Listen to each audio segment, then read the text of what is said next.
Hello, everybody, and welcome to another edition of Magic Mics. We get started, as we do each and every week, with me introducing my two co-hosts, Ruben Bresler. Hello. Aaron Campbell. Hello.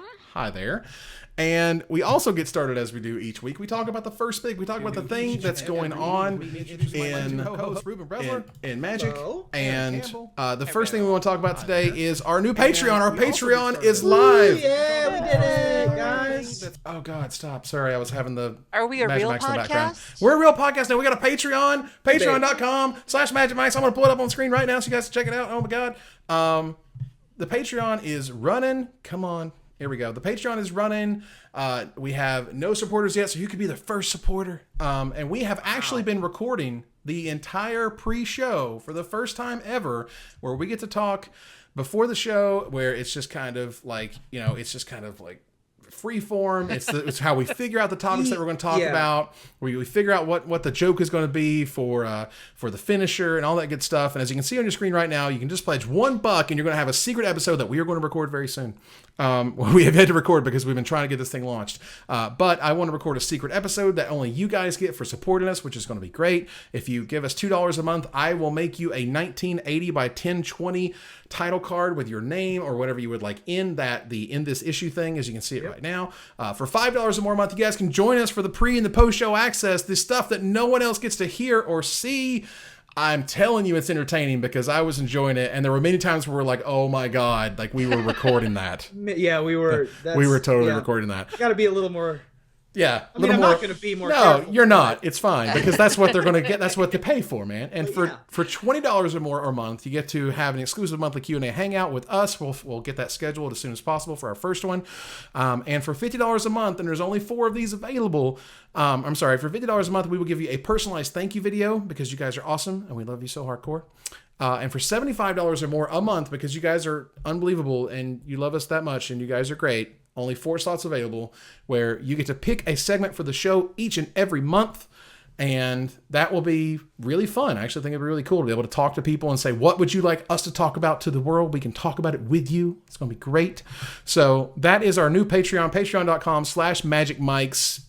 Yes, we would like for it to be very successful. I have 3 goals right now for a new website because our website is pretty embarrassing. Merch, because I would like to make merch, which would be cool. Tokens. There are more milestones to come, but I just felt like we should start with a 3 because I didn't want to delay this thing any further. It's been weeks we've been working on this thing, and it's up and it's running and it's now, and you can do it. And we love you guys, and you're awesome. And so we're going to go back to us 3 here on the first pick. We're going to talk about the actual first pick, beyond our own kind of navel gazing at our own Patreon, because that would be great if it's very successful. But we want to talk about Mark Rosewater. Now, Mark Rosewater decided to run a little something on the blog at Tog that I pulled up on the screen now, where someone asked, will Oath of the Gatewatch also have full art basic lands like Worldwake did? And if so, will they also be in the Fatpacks? Well, Oath of the Gatewatch will have full art basic lands. They will be the same full art lands from Battle for Zendikar, complete with the expansion symbol. The Oath of the Gatewatch Fatpacks will also have the full art basic lands. Yeah. Which means we're going to have the exact same experience we just went through, and all the people are just like, we are just talking amongst ourselves, and we don't understand, and people can certainly have their opinions about their game stores if they want to charge more for it. Go nuts. I was just trying to explain that things are worth whatever people will buy them at. That's all I'm saying. Anyway. If you want more of Evan's comments on that, feel free to get the pre-show from this week's episode. There are more comments, ladies and gentlemen, that I think that you would really enjoy. This is like a weird, and obviously you're the flag bearer for this argument, Evan. Sure. The weird split that they've decided to have between what things get full art basic lands and what things get regular art basic lands. And because the last is your face on the screen right now? Is your... Okay, well, that's the message you have for the people, I think. This is it. Spread it across the country. Not okay. Not okay. Wizards, the last thing, I'm going to pull it back up here, this Blogger Talk post. He says, the Battle for Zendikar gift box, BT dubs, will not have full art basic lands, except, of course, for those inside the booster packs, which means it's stupid and it's arbitrary and it's weird and you just took value out of it. I don't know why you did that. It's a holiday gift box because people want to excited about it, and they were like, well, what's something wrong with the lands? It's like, no, Wizards just tries to make these ugly lands because screw you, that's why. This is one of the weird things about... I hate those lands. They're awful. Pull it in, buddy. Oh, it's gonna be okay. But yeah, this is one of the weird things about printing full art lands in a set in the first place, is you run into problems where none existed before. No problem like this existed for the last set because there weren't full art basic lands. Correct. So now when you have, first of all, an extra rarity slot of these expeditions, and you have 2 different types of basic lands, some of which are significantly more expensive than others, you run into problems like this. I'm kind of surprised they didn't see this coming. I mean, I don't know. I think that they might have, but regardless, the fact that, like, I mean, then the question is going to be of the holiday box. If it had full art lands, then the question would be, is it just a one run product, just like the Fatpacks, and then there would be this weird mad dash to get all the holiday boxes and whatever. And I just don't understand why you would make 2 different types of lands. If you're in the full art land block, then just be full art land. Make it happen. Give people that value. Give people the excitement when they get that holiday gift box to start with. Why would you remove that excitement? I don't get it. It makes no sense to me.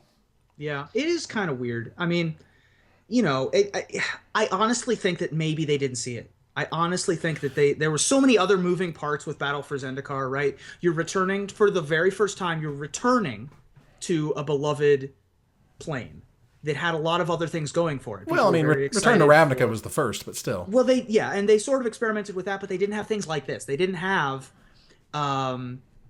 the full art basic lands is really the problem is that I mean, we returned to Ravnica and they had lands that we came back to, of course.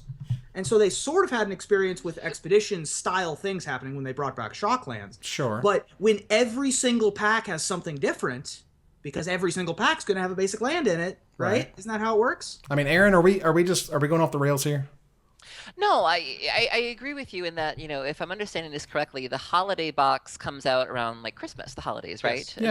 And it's not something like Battle for Zendikar doesn't have a holiday box, correct? It does. No, that's what they're talking about. It's the Battle for Zendikar holiday gift box. The block has a holiday gift box because the first set comes out in the fall, and so the holiday gift box is for the first set. There was a Theros one. There was a Return to Ravnica one. Okay. There won't be an Oath of the Gatewatch one. That's correct.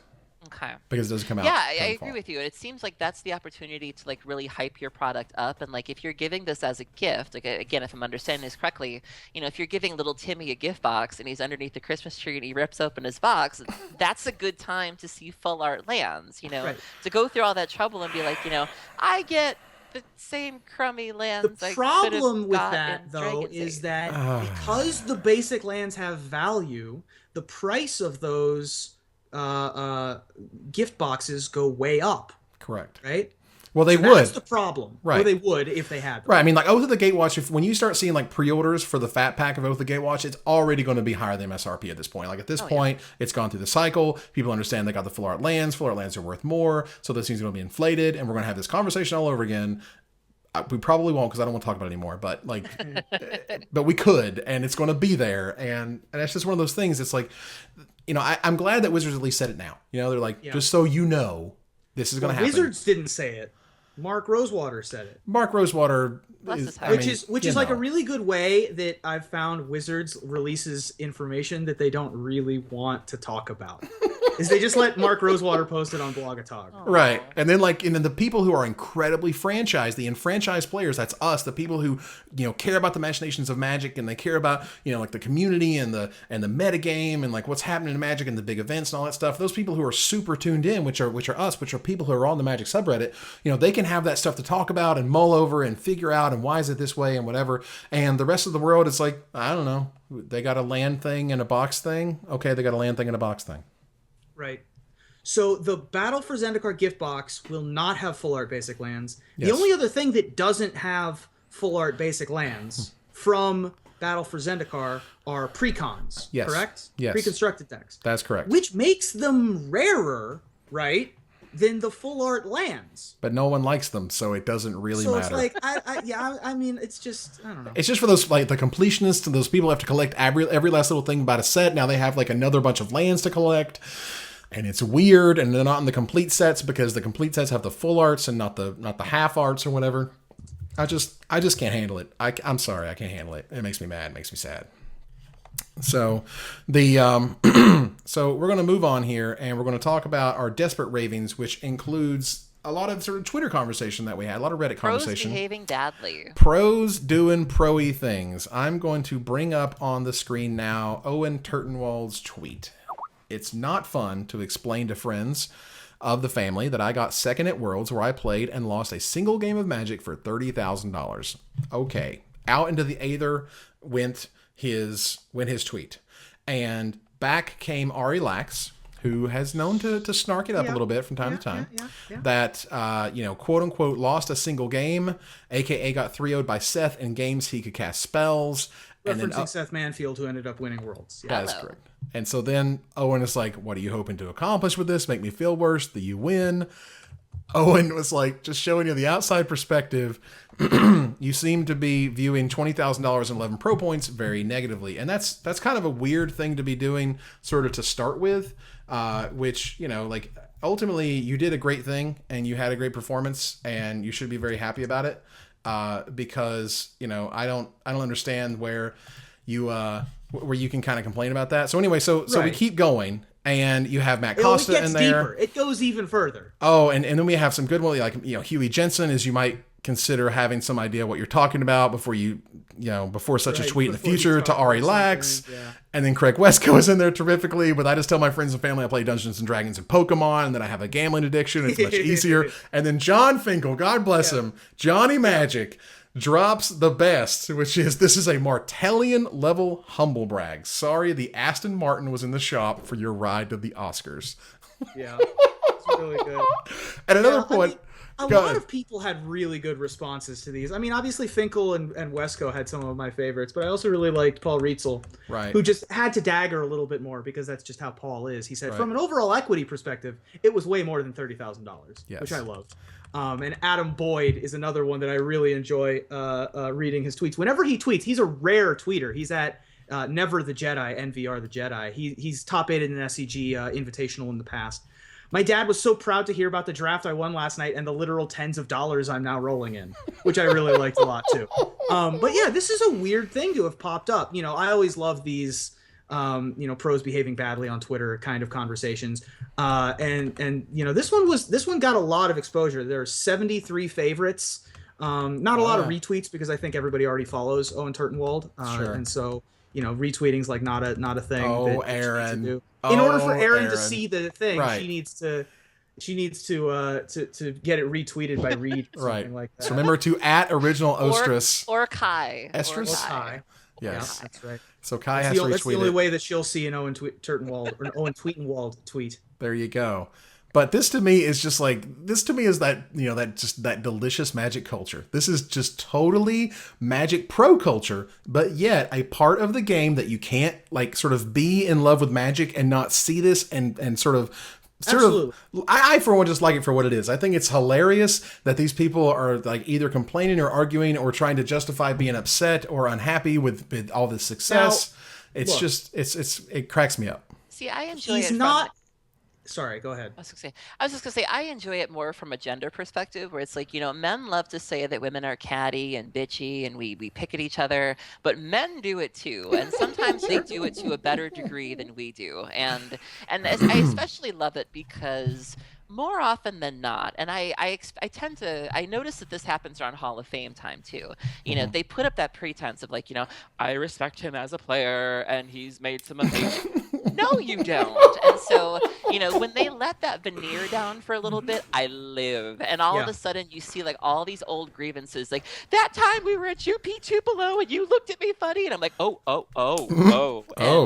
Suddenly this is happening. Right. The dam breaks. And so that's where I enjoy this is, to see them put down that veneer of, we're men, we don't talk to each other like that. Yeah, you do. And it's delicious. And so that's why I live for it. It's wonderful. Ruben? Yeah, I think that this happens every once in a while. This one was particularly fun for me to watch, just because I know Owen and I know Ari so well. Right. Owen lives in Las Vegas. Ari, I was very close to in the PTQ scene back in Central Ohio, and then when he lived in Detroit and we went to all the same PTQs together, and he was on Unknown Stars when I was sort of watching that from the outside because I wasn't as serious about Magic at the time. And then later when I worked for SCG, he was a writer at SCG, and I gotten close to him at GPs, and I always just play whatever he tells me to play, basically. Right. Because I just trust him. And I've gotten to watch the arc of his career, and I've also gotten to watch the arc of Owen's career, which, he's gone from a person who I actively avoided when he was much, much younger to someone who I seek out now because he's an interesting, fun person to be around, even though sometimes this kind of stuff happens with both of these guys. I don't really want to be part of it, but it's certainly fun to watch. And I'm not one of these guys that's like, hey guys, let's all just get along. I don't want these guys to just get along. I like having friendly rivalry. When a Pro Tour comes up and you have two people, any sporting event, any competition, if the people have a genuine dislike for each other, which I don't even know if that's a thing here. I don't know if they actually dislike each other. They might just be on Twitter putting on a World Wrestling Federation facade and being like, I'm gonna take you down and at SummerSlam. Right? It could be like that. I don't know if that's what's happening or if it's actually genuine. Either way, it's super entertaining just from a soap opera perspective. Right. The guys that I watch on the Open Series and on the Pro Tours and on the GPs, those are sitcom characters to me. I like watching them interact with each other. And so when one of my favorite sitcom characters interacts with one of my other favorite sitcom characters, boy, that's awesome. Like Speaking of, that's quite the segue into Mr. Jeff Hoogland, who is famous or infamous, if you will, for being a little unhappy at times with things and stuff. Some would call it salty. That's how they would describe it. And he decided to tweet, which I'll bring up on the screen now, that part of me wished I liked casting Brainstorm more so I could get in on some of that sweet 7-round 5K event action, Nuts EV at SCG Atlanta.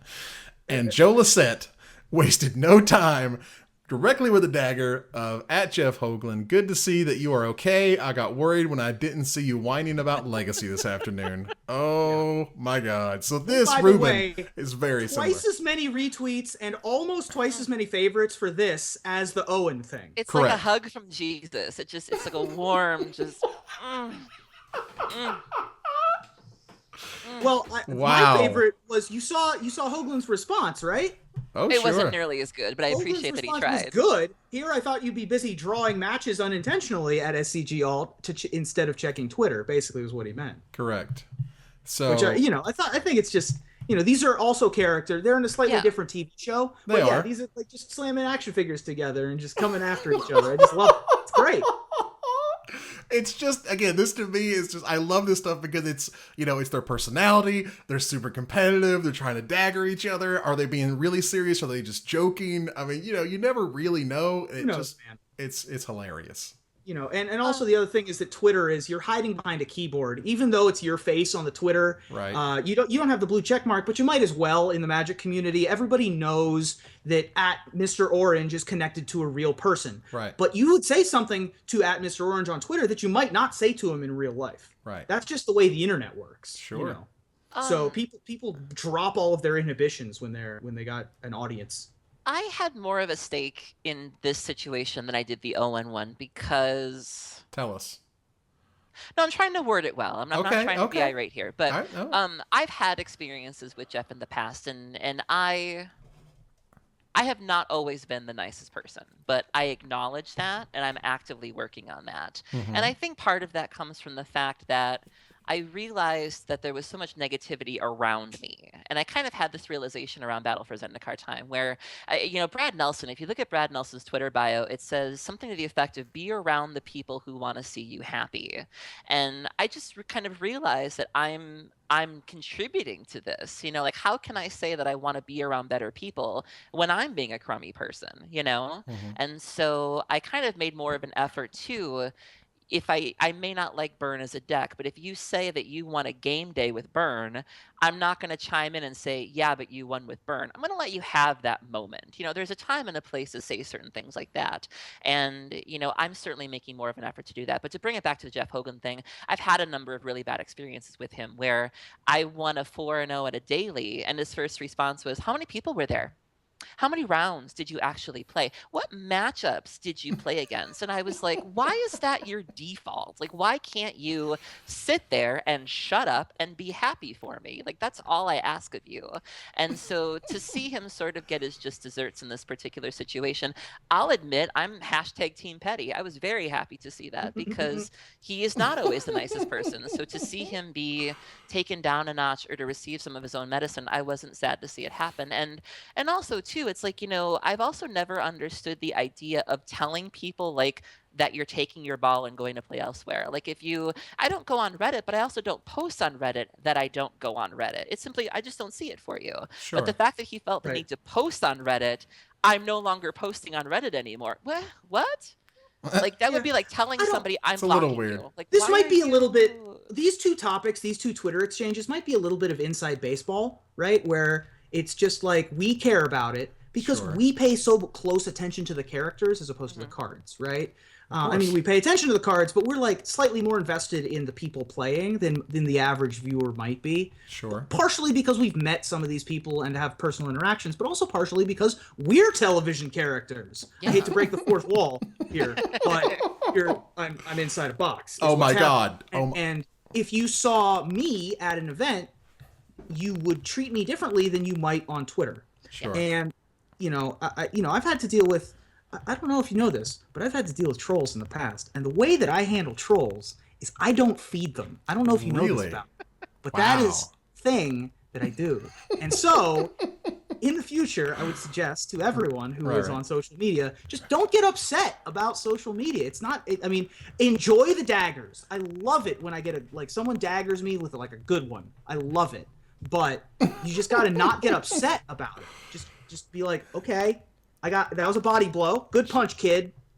Back at it. It's tough sometimes. It's tough not to take it personally all the time. I get it. I'm there. I mean, people talk to me and stuff about things or whatever. But and in Hoogland's defense, as neither of them are available to talk about either Owen or Jeff.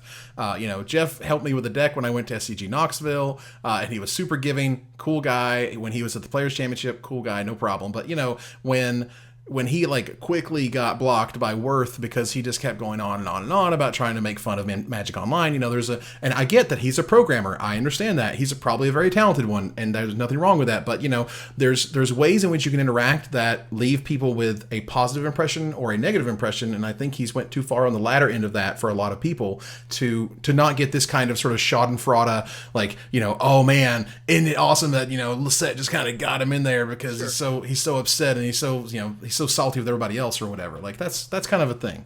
Well, I do want to add to. Oh, I'm sorry. Go ahead, Aaron. I was just going to say. Aaron goes. Sorry. No, go. I'm sorry. No, I was just going to. Sorry. I'll briefly mention this. Another reason why I really like both of these interactions in particular is because Owen and Ari are both have pretty good odds of making the Players Championship or the World Magic Championship, which is a 20-man tournament, and will have to be around each other with only 20 people in the room or 30 people in the room for 3 days. And Jeff and Joe are very likely to make the SCG Players Championship, which is a 16-man tournament, and have to be in the same room for a week and have to interact with each other in person. And so both of these just add to the... Cedric Phillips would love both of these storylines because he watches so much WWE, right? So these are just both perfect. We'll see you later this summer at the pay-per-view event, right? And it's just they just make it better for me. I don't know. I just love it.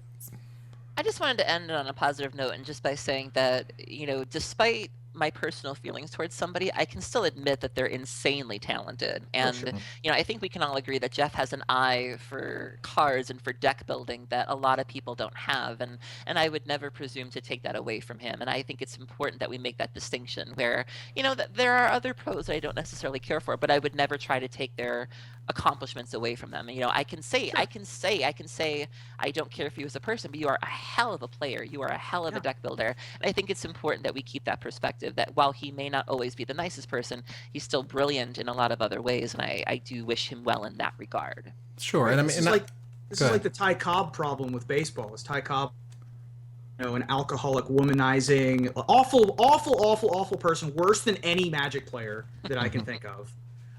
But he was a first ballot Hall of Famer, and everyone remembers him as being a great baseball player, which is fine. He was an unbelievable once in a generation talent. He was also an awful human. This is slightly different than that, you know. But like, you can do both. You can be very good at something and be a bad person. Yep. Right. Or be bad in a given situation. I'm not saying that any of these people are bad people either. Yep. But you know, I'm just saying that, you know, you can have some aces in your personality and have some deuces in your personality. Right, and I'll note sort of lastly as well, and this is linked in the video description and in the podcast description. You guys can find it. There was a Reddit thread where somebody kind of noted about sort of Jeff's philosophy in terms of he is a Johnny Spike. He likes to win as the Spike half, but he likes to win in his own way or with a new deck, and that's the Johnny half. And those things are often at odds with one another, because I feel like Jeff was absolutely way ahead of the curve on Hangerback Walker. He was playing that card very first week he could, as I recall, and was just like, this card is nuts, so we're going to be in Hangerback Walker mirrors before you know it. And turns out we're in Hangerback Walker mirrors before you know it, because he had it before anyone else did, and that's awesome. And that's the benefits of a guy like Hoogland, where he will do that type of stuff. That Reddit comment, by the way, is the highlight of this discussion for me. Those 4 paragraphs. I don't remember the user's name. Do you have the comment pulled up there? I'm about to. Okay. That's from Jeff Derrick. Jeff Derrick. That was the highlight of this whole discussion. If you guys get a chance to go look at the Reddit thread, his discussion on what magic means to different people, that was awesome. It was really cool to kind of show, like, you know, if you're a Johnny Spike and there's some other people like, oh, wow, I have so much insight on myself now, because it was cool, you know. One of the things that he bolded in his comment was, when you say he's doing himself a disservice by not always playing the best deck, you show that you don't understand what he's looking to get out of Legacy in the first place. Yes. Like, that is a fundamental misunderstanding, and I think that's something that's really interesting. I think it's a way to kind of look at your own self as a Magic player, is what you're trying to get out of the game and what brings you the most joy when it comes to playing it your way, doing it your way. And Lossett got in a hell of a dagger. Just be like, yeah, well done, sir, and just do this. I mean, you know, just realistically, all right, and then move on with your lives. That's right, which is what we're going to do. We're going to gather the townsfolk. We are going to talk first about an article from MTG Goldfish. This was from honestly, I think Saffron Olive has become one of my favorite content producers. Is that his real name? I have that is no an idea. Amazing name. No, that's I like think drag name quality. I don't think it is.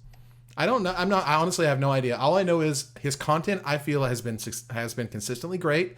Absolutely. Every time I see a new article by him, I'm excited to read it, and I feel like it's got some insight. He's also started doing these budget brews of like standard and modern. He posted one today that was standard Ulamog Exile. Mm-hmm.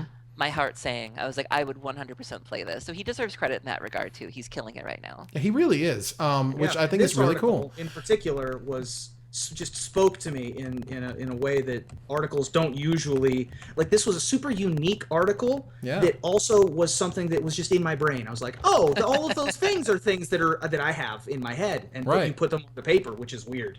Well, which is my great. Yeah, those are often my favorite types of content, just period, where it's like you defined a thing that I couldn't articulate myself, but you articulated it, and holy cow, I got to tell the world that this is really what's going on. Like, 8th edition was pretty bad. So the article we're talking about, to preface, is Unfun, Unfair, and Punishing, 8th edition, which is by Saffron Olive on MTG Goldfish. Right. Go ahead. Well, in it, you know, he talks about punishing cards. He's talking, well, first, Worship is in Modern because it was in 8th edition. Blood Moon's in Modern because it was in 8th edition.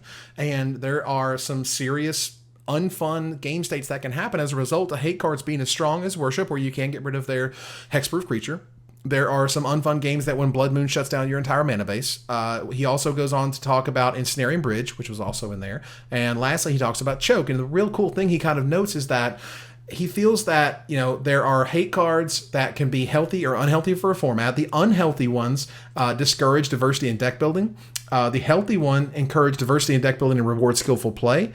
He feels that Blood Moon is a healthy hate card because it punishes people for being too greedy for their mana base. And Snaring Bridge is a borderline because it punishes people for playing Magic, but it comes at a significant cost for yourself and your deck building and the way you play Magic. And lastly, Choke is an unhealthy hate card because it punishes players for the most fundamental card type in Magic, and that is basic lands. Even if you're a budget player, you have no money, you just show up to the tournament with the cards you have in your binder, you're probably playing basic lands and non-basic lands, and Choke is there to make you feel bad about yourself. And it was a really cool way to look at how hosers worked, really more or less back in the day. They don't make anything close to like the hate cards of Blood Moon and Choke these days, because it can create these really awful experiences. And I thought it was really cool the way he kind of framed that argument. Yeah, his metrics for what is a reasonable hate card and what is an unreasonable hate card, and that there's a gradient there, is I don't have arguments with it. I think that he's very smart in the way that he frames the argument, specifically using Blood Moon to one side and Choke to the other, because those are pretty mirror images of each other in terms of what they are trying to prevent from happening. Blood Moon prevents greediness, right? So I used to play a deck in Old Extended that would try to get out a destructive flow as quickly as possible. And then I played a bunch of basic lands, and I played like Bird of Paradise. And destructive flow was very similar in that it punished non-basic lands and didn't reward basic lands, but didn't punish them at all. And so, you know, it's a tough card for a lot of decks to beat, but some decks it just didn't have any effect on. Blood Moon is very similar. Ensnaring Bridge being a borderline case, you know, I have some love for Ensnaring Bridge because I've played so much Painter Stone, so, you know, it's like, that one's like close to my heart. But yeah, no, I'm sorry, Aaron. I apologize. It's my worst. And tell people, if you quickly tell people what Destructive Flow actually does, because I don't think they know. Destructive Flow is green, black, red enchantment. Rare from Plane Shift. Yes. Girl. At the beginning of each player's upkeep, that player sacrifices a non-basic land. Right. So it hates on non-basic lands in a slightly different way than Blood Moon does. Right. But it still hates on non-basic lands. And we've seen lots of cards like that. Like Tabo's Web is another example of a kind of card that hates on non-basic lands in a very specific way. Choke, though, hates on a basic thing in the game, which is basic lands. Right.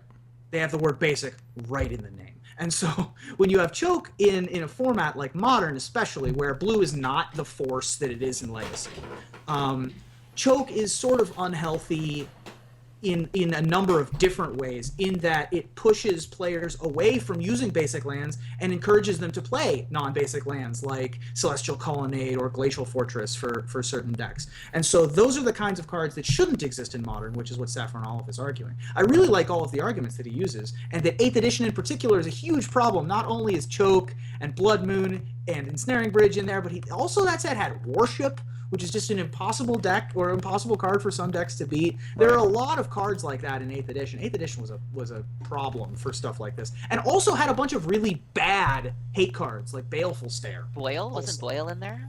Boyle was in 8th edition also, Boyle, which is in the same vein as Choke. It's just another card that discourages you from playing something that's very primal to Magic, which is basic lands. Everyone has them. Right.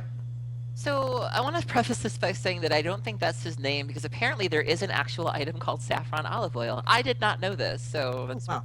Well, there you go. He's a fan, probably. Nothing wrong with a good screen name. But so there were two things I enjoyed about this post. The first part is I like that he looked at why these cards are necessary in that. So like he brings up Blood Moon, for example, and says that in a format like Legacy, you have more efficient land denial. So like you can play Wasteland on turn 1 and destroy somebody's land. In Modern, we either have Ghost Quarter, which they still get a basic land out of anyways, or Tectonic Edge, but they need at least 4 lands for you to even activate that. So if you didn't have Blood Moon, you know, Tron would be running amok, Amulet would be running amok, and unfortunately having a Fulminator Mage is often not enough to stop these decks. So it really put it into perspective why we need Blood Moon in Modern, because, you know, we really don't see Blood Moon too much in Legacy, at least that I'm aware of, because there are more efficient options for it. And I think that really made sense. The other thing this article did in terms of me as a player is, you know, I love seeing discussions that have to do with the concepts of fun and fair. And Ruben, maybe you can relate as a Burn player. You know, we both play decks that people like to say are not fun and are not fair. So I always find it really interesting when people try to quantify that, because it's so hard to do. You know, everybody has opinions on that, and that's okay. But I like when people open up those discussions. And this post also made me think about certain things. You know, as somebody who loves graveyard decks, I hate Rest in Peace. And for a long time, you know, this was the first time I ever really considered whether or not my hate was justified. You know, I don't like seeing it, obviously, but just asking myself, you know, does Modern need this card? You know, how crippling is this card? Is it as bad as I think it is? And I haven't really come up with my opinion on it for sure, but it made me think about it. I didn't have that reflex response of screw Rest in Peace. I'm kind of going, well, you know, maybe there's a reason it's here, you know, and I never would have considered that before until I read this article. Yeah, consider a world without Rest in Peace, or consider a world more with Modern. Consider a world without Stony Silence, I think, is a better example to go with in Modern. I think that there are arguments to be made that say, well, this is not fun to play against. If you're, like you were mentioning, I'm a burn player. I play a lot of red decks. I don't like playing against Core Firewalker. That is a card that is very difficult for any red deck to beat. But there are ways around it, and there are ways to kill it, and you can still win through a Core Firewalker. It's possible. Or a Dragon's Claw, or something like that. It's possible. Sure. And so, if you have... The problem is when you print hate cards that on a fight on an axis that isn't fightable on, like Choke. Sure. I mean, I think that ultimately you have, I think there's obviously good and bad hate cards. There's ways to essentially have release valves. When Shatterstorm was not in Mirrodin block or didn't show up early enough or what have you, it was, well, that should have happened and they didn't, and therefore the format was ruined because it didn't have it. So when you have Rest in Peace, you say, yes, now that I know that that's a thing, I understand it only hoses this kind of one strategy. Therefore, that strategy can now have that in their mind and have an ability like, okay, if they're playing white, they probably have it, and this is what I have to do as a result. Right. Versus saying like all basic lands of this type are just hosed because reasons. And the other sort of argument that's really interesting to me is just 8th edition in general. 8th edition is the reason Urzatron is in Modern.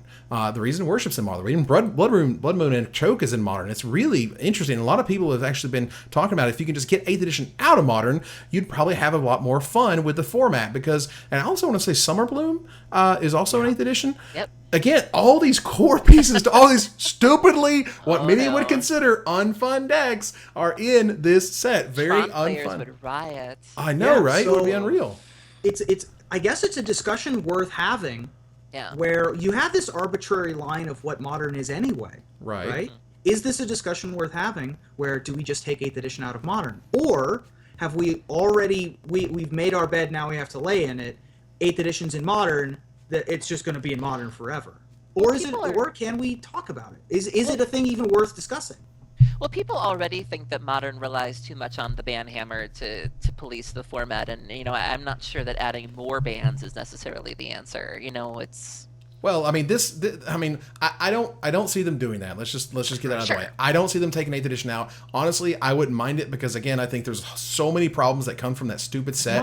My argument that it's for not worth it would be that the format is called Modern, and I don't consider 8th edition to be a modern set. That's where, I have a fundamental theoretical objection to the set. Right. So. With that said, though, would we? That's a very good point, Ruben. So, with that said, though, do you suggest that as they keep releasing more sets, that line keeps inching upwards to keep? I don't think modern? So. No. Okay. No. And that's the dangers. If you do it once, then that leaves the door open to doing it later. Right. And so, if you do it once, then you're like, well, in 5 years, we'll just cut whatever block. We'll cut Mirrodin out, and just we'll cut Mirrodin block. Why? Because it would cut out all these problems, all these strategies. Because it's no longer a modern set. So exactly. Whatever. But I think that it's an arbitrary line that they could consider. But I definitely agree with you that people who are modern fans and are modern enthusiasts and focus on modern are not mad that 8th edition is a set, even if they don't even play those decks. If you play Burn, or if you play, some weird dredge thing, like some people might, then you're not mad that Summer Bloom's in the format. You're not mad that Worship is in the format. You're not mad that Choke is in the format. You're okay with these cards being in the format. It just so happens that this particular set had such a lot of them, right? That are considered to be slight problems. It just introduced so many what have now become either really annoying, sometimes overpowered, sometimes really weird and oppressive type strategies because that set exists. And I would almost guarantee and one of the other things about the Modern Pro Tour is that they almost have to ban something right before the Modern Pro Tour. Otherwise, people are going to figure out this is the best deck or this is the best 2 decks, and that's all you're going to see all weekend long at the Pro Tour, and that's awful. So in order to kind of mix it up a little bit, they're like, okay, we have to ban Birthing Pod, because if we don't, it's just going to be Birthing Pod mirrors forever, and that's miserable. So, I mean, and that's what they got to do, and that's why all Pro Tours should be standard, but that's a whole other topic we won't talk about. They really should. It makes no sense, but whatever. We're going to move on to our next article that we want to talk about in Desperate and Gather the Townsfolk, rather, which is the Nerdist. The Nerdist is a very popular nerd-centric website, obviously, where they talked about the title of the article being "Now is the perfect time to be a Magic the Gathering player," where they really talk up how fun and cool and interesting Battle for Zendikar is, the Lovecraftian horror of it all, and how you have these crazy, ridiculous monsters that just come from this other world that has all these weird magic, and it just works in a strange way that magic doesn't really work in any other facet, and that's really cool. And that's what I do when I talk about otherworldly strangeness. I move my arms around. Those listen to the podcast are like, what's happening? No, I'm moving my arms around because I got to be all squiggly tentacle like, because that's what happens. But it's really cool, and it's almost a love letter in terms of what magic is these days, and how this set is great, and how he likes the set, and so on and so forth. It's immensely playable, interesting, and approachable, and new players can jump right in, and so on and so forth. It's just a really cool kind of rah, the new set is sweet, isn't that nice? It's nice to see. Sorry, go ahead. Yeah, no, you first. We keep doing No, this. Aaron, go. Aaron, go. Aaron, go. So there were two things that stood out to me about this one. I found it interesting that he was talking up how good BFZ is for new players, because one of the things that we discussed on the show was how they changed the pre-release packaging and how it was more difficult for newer players to build their decks, and also to, understand some of the newer mechanics. On the one hand, you're trying to explain to somebody what the exile zone means, but then we have these cards that can take things out of the exile zone, and then, you're explaining to new players what the color pie means and things like that, and then all of a sudden, well, it's this color, but it's not this color, and I think that some of the mechanics are not particularly friendly to new players. So I thought that was very interesting that was We've one talked of the at length about how these mechanics are kind of they're not. I don't really frightening. agree with that at all. I mean, come on now, this is not really the set where I'm going you just learn how to play Magic, let's talk about the Exile Zone. Yeah. Not the other really. thing I found interesting was he was talking about the flavor and the characters, and he made a comment about the vampires of Zendikar feeling out of place. And Drana and Anawan specifically were very important members, vampire, characters in the original block. So I don't think they were shoehorned in at all, or that they were out of place at all. If you go on Salvation, for example, they say that, the vampire families of Malakir were very noble and very esteemed and had deep ties to the plane and things like that, and it just seemed kind of out of nowhere where he's like, the vampires don't really belong here, and it's like, no, and they were all kind of, and it's really, I mean, I think I always thought it was cool, because you have to have the different races on all these planes. They have to have their homes and their leaders and their cultures, and I think that's great. I thought they did a great job kind of tying that back to the original Zendikar. Everybody's in this together. We gotta stop the Eldrazi, or no one's gonna have a world, no one's gonna have a piece of their own to conquer. It's just all gonna be that weird like spider webby crap that they turn the land into when they suck all the life out of it. And that's the thing. So I don't really agree with that. But again, I think it was a little bit of a stretch to say this is the new player set. I do. But yeah, it is a bit of a stretch to say that this is a set for new players, when literally 2 weeks ago we were like, this is the most complicated pre-release we've ever played in. It really was, honestly. It was pretty rough. Unbelievably complex, and all of the weird interactions of things that even experienced players like us haven't really come close to trying, with all these devoid cards, and it was very weird. But I think that this discussion might as well have been in Splash Damage, because the Nerdist is a huge empire at this point. The Nerdist is for those of you that are unfamiliar, the Nerdist network and podcast, and it was started by Chris Hardwick, who's a comedian who also hosts At Midnight and also does The Talking Dead. Started out as Singled Out. Nice. Yeah, he started out on MTV's Singled Out with Jenny McCarthy. With Jenny McCarthy co-hosting. I was watching He was a little bit bigger back then. He looks a lot better now than he did in the 90s. But that's besides the point. I think that, this is as they say on their About page, being a nerd is different than being a nerdist. And so the kind of people that you want playing Magic are nerdists, people that are have a little bit of art to them, have a little bit of fancifulness to them, people that, we're bringing the cosplay community, for example, into Magic, which has been a recent development of the last couple of years. And so, when you have something math-based and super complex and strategic like math, or like Magic, you need a specific kind of nerd. right? And so seeing this kind of positive reinforcement from someplace like the Nerdist is really good for Magic the Gathering. And I'm very happy that this guy loves the Lovecraftian word was what really stood out to me in this, because it was like, oh, they're just Eldrazi's. I know what an Eldrazi is. But then he like connected it to H.P. Lovecraft, and that really brings it to a more centralized nerd culture, and that made me happy. He's still a little bit too technical, I think, with some of his descriptions, as the set is. But if you're trying to bring in new fans, you want to get them excited into all of the specifics and the minutia of the game. But the fact that he's super excited, that this author Kyle Hill is super excited for this set in his article, just makes me very happy for the game. It's nothing but positive love. And whenever there's a 100% positive love article about Magic the Gathering from someplace that isn't a Magic website, I think it's great. Well, it's wonderful. And there's also it cracks me up, but you can always tell when an article is not written like by the Magic culture or inside the Magic culture, when it says something like it adds 300 cards to the game. You don't ever say that on an actual Magic website. Right.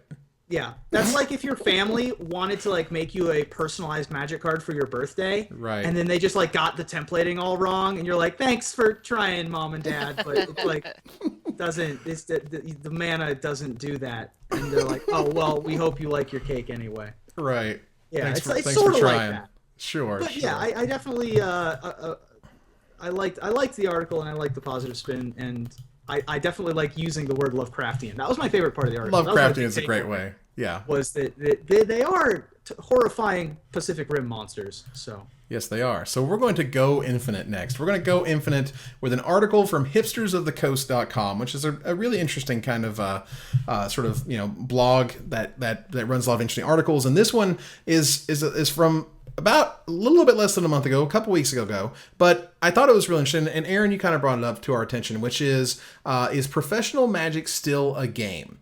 Are you still playing a game, having fun, exploring what the game is supposed to be, when you're doing it to make a living, when you're doing it that if you need to do a sort of a modicum of results in order to have the ability to continue living off the game? Because the majority of the professional players, they make a lot of their money not from actually playing in the tournaments. They make it either from the status levels that they get. The platinum pros get appearance fees.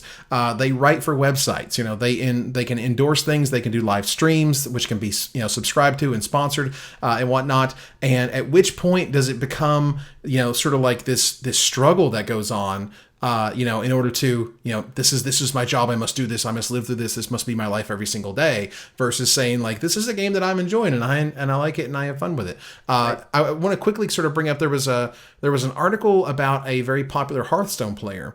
He was a Hearthstone pro or whatnot, and he was like, I hate Hearthstone. I think it's miserable. I don't like it at all, because it's he's a big streamer. He feels like every time he's playing on the stream, the people he's playing against are watching him on the stream, so they can play against him with knowing exactly what he's doing and exactly what he's thinking. And that he's kind of ground out that Hearthstone is so run and gun, which is like the RNG as they say it, which is it's luck based, and it's you hope you draw better than they do, and you hope that they don't get this one outer, and Ruben, even you felt it yourself over this past week, where like 99% to win, 1% gotcha. If you're doing that 10 hours a day, that's going to just erode your soul. It is. And I have a deeper, this is a problem with a lot. I think that this is a question that is good to ask about Magic, but also is a problem with professional basketball and professional anything. Sure. When does a game turn into a sport, turn into a profession? Right. When does a hobby turn into something that is your livelihood? And this is a really good article for discussing this on Hipsters of the Coast. I'm gonna link it in the Twitch chat for folks. And it's a weird question, because I play poker for a living at this point in my life, and this is a question that I have to battle with pretty much every time I go to work. Is this fun? Am I having fun? Sure. Can I still have fun while I'm making my quote-unquote living? And I don't have an answer. And I've been playing poker for my job for the last 2 years, and I still have fun doing it. Sure. But would I be having more fun if I had a real job, right? Right. And then did this for either supplemental income or just for fun and still lost money at it, if something like that happened. This is a really deep and complex question. When I was growing up, everyone always told me, find something you enjoy and you'll never work a day in your life. That's not true. Oh, man. That is not true. It's not true. No. You have to work really hard at the things you enjoy. Right. Otherwise, they'll just stay things you enjoy and you won't get good at them. Right? So being good at things is what I enjoy most about things that I'm good at, I think. I don't know.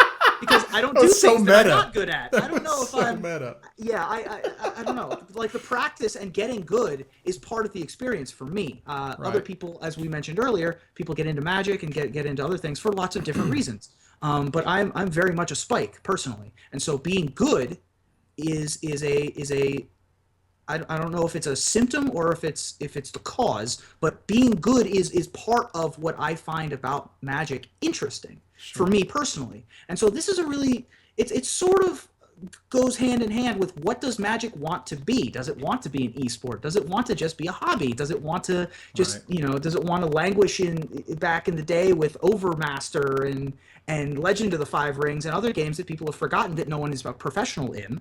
Or do they want to have professional Magic player be a thing that people can put on their business card? It's a very weird space for it to exist in. I think that there's a lot more professional gamers than there used to be. But there used to be a lot of professional, for example, online poker players, and there are slightly less than there used to be, and because the ebb and flow of how popular games are. Right. It's a discussion certainly worth having, and I really enjoy the way that the author, I think it's Zachary Barish, framed the discussion, and I encourage you guys to take a look at the article because this is a conversation starter for sure. I'm interested to see where this discussion goes from here. Aaron?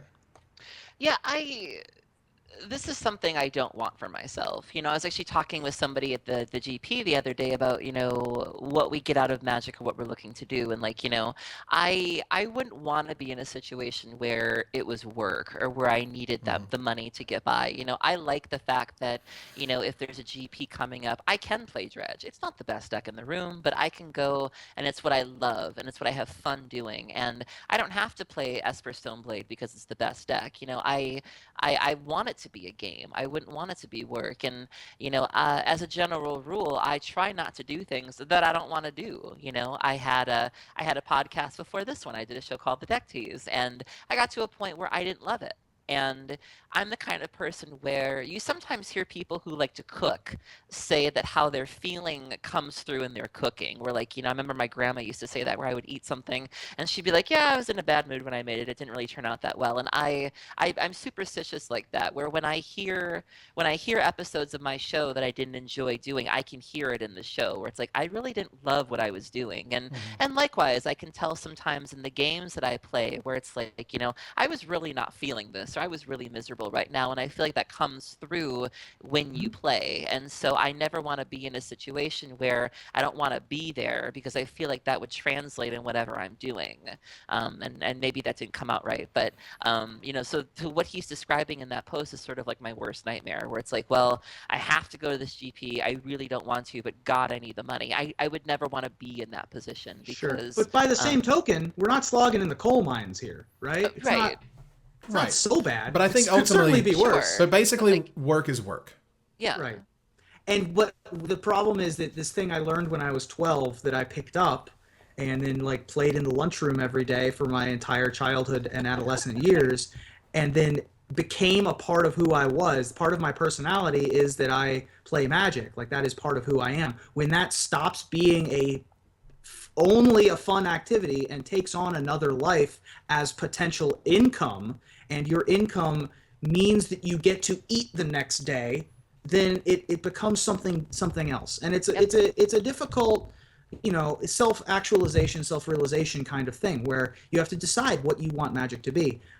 I think I would rather be a part-time poker player because then it would be more fun for me, even though I'm successful at poker, or successful enough. I'm not getting rich out here or anything, but I pay the bills, right? Sure. But I would rather have it be a supplemental source of income and do something else for my job.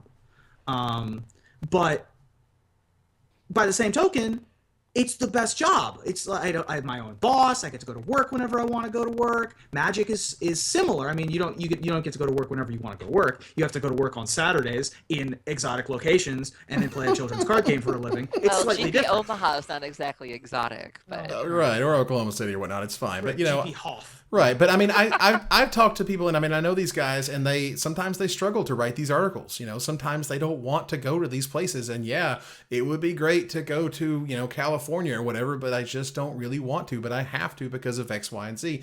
Like there's parts where it stops becoming just the fun, and it becomes work. And again, work is work. And I just that whole find something you love, you'll never work a day. No, you find something that you can love to work on. But it's not the love itself that makes it not a job. It's that you love what you're doing. You're happy with what you're doing. You're proud of it. You enjoy the time you spend on it. You see yourself getting better at it. It was one of those where I never thought even whether it's Magic Mike's, whether it's the Forgotten Lore series, whether it's the Magic Show, that was still work, and I recognized it as work. It's just I really enjoyed doing it. Therefore, that was the difference for me, and that was why I kept making those things. It wasn't just because it was the funnest time ever. Trying to get all this stuff down, the best time ever, spending hours and hours animating stuff. It was like, no, I enjoy the fact that I make it. I like what I get out of it. And I recognize that ultimately it's sort of a job in and of itself. Mm-hmm.